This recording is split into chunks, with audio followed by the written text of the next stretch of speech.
साथियों नमस्कार। हाजिर हैं एक नए प्रेरक प्रसंग के साथ में, जिसका शीर्षक है दुष्टों की संगति। पुराने समय की बात है। एक राज्य में एक राजा था। किसी कारण से वह अन्य गांव में जाना चाहता था। एक दिन वह धनुष बाण सहित पैदल ही चल पड़ा।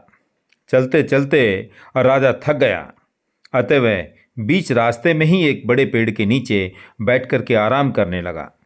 राजा अपने धनुष बाण बगल में रखकर चद्दर ओढ़कर सो गया। थोड़ी ही देर में उसे गहरी नींद आ गई। उसी पेड़ की एक खाली डाली पर एक कौवा बैठा हुआ था। उसने नीचे सोए हुए राजा पर बींट कर दी। बींट से राजा की चादर गंदी हो गई थी। राजा गहरी नींद में खर्राटे ले रहा था। उसे पता नहीं चला कि उसकी चादर खराब हो गई है। कुछ समय के पश्चात कौवा वहां से उड़कर चला गया और थोड़ी ही देर में एक हंस उड़ता हुआ आया और हंस उसी डाली पर और उसी कौवे की जगह पर बैठ गया जहां पहले कौवा बैठा हुआ था।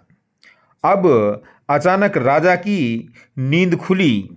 उठते ही उसने अपनी चादर देखी तो वह बींट से गंदी हो चुकी थी। राजा स्वभाव से बहुत ही क्रोधी स्वभाव का था। उसकी नज़र ऊपर वाली डाली पर गई जहां हंस बैठा हुआ था। राजा ने समझा यह सब इसी हंस की ओछी हरकत है। इसी हंस की वजह से मेरी ये चादर गंदी हुई है। इसी ने मेरी चादर गंदी की है। क्रोधी राजा ने न आव देखा न ताव ऊपर बैठे हंस को अपना तीखा बाण चलाकर उसने घायल कर दिया। हंस बेचारा घायल होकर के नीचे गिर पड़ा और तड़पने लगा। वह तड़पते हुए राजा से कहने लगा, हे राजन, मैंने ऐसा कौन सा अपराध किया? तुमने मुझे अपने तीखे बाणों का निशाना बनाया है। मैं तो शांत जल में रहने वाला प्राणी हूँ। ईश्वर की कैसी लीला है। सिर्फ एक बार कौवे जैसे दुष्ट प्राणी की जगह बैठने मात्र से ही व्यर्थ में ही मेरे प्राण चले जा रहे हैं।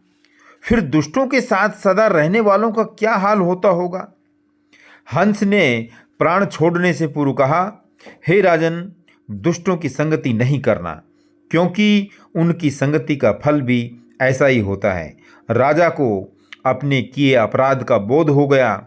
वह अब पश्चाताप करने लगा। साथियों, इस प्रेरक प्रसंग से हमें यही शिक्षा मिलती है कि हमें दुष्टों की संगति में रहने से बचना चाहिए, क्योंकि दुष्ट प्रवृत्ति के लोगों की संगति का फल भी उनके जैसा ही होता है।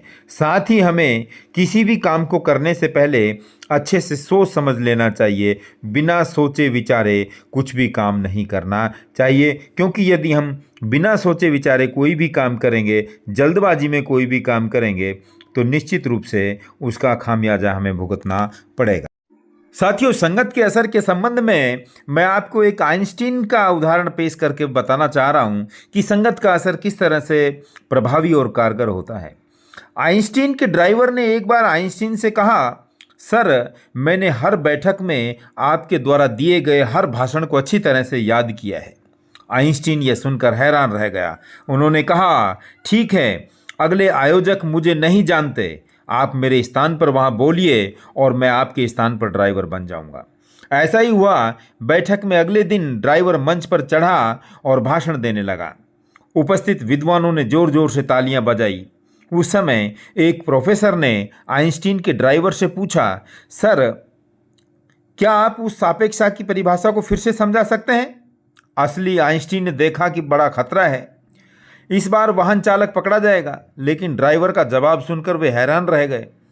आइंस्टीन के ड्राइवर ने जवाब दिया, क्या यह आसान सी बात आपके दिमाग में नहीं आई? जाइए मेरे ड्राइवर से पूछिए, वह आपको समझाएगा।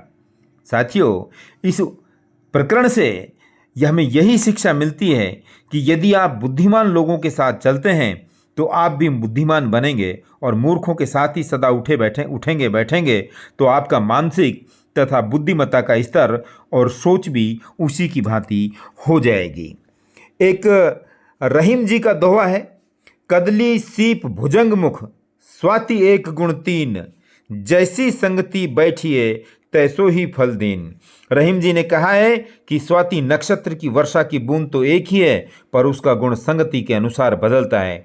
कदली में पड़ने से उस बूंद की कपूर बन जाती है, अगर वह सीप में पड़ी तो मोती बन जाती है, तथा सांप के मुंह में गिरने से उसी बूंद का विष बन जाता है। अतः साथियों, जीवन में प्रयास करें, अच्छे दोस्त बनाइए, अच्छी संगत रखिए। जय हिंद, धन्यवाद।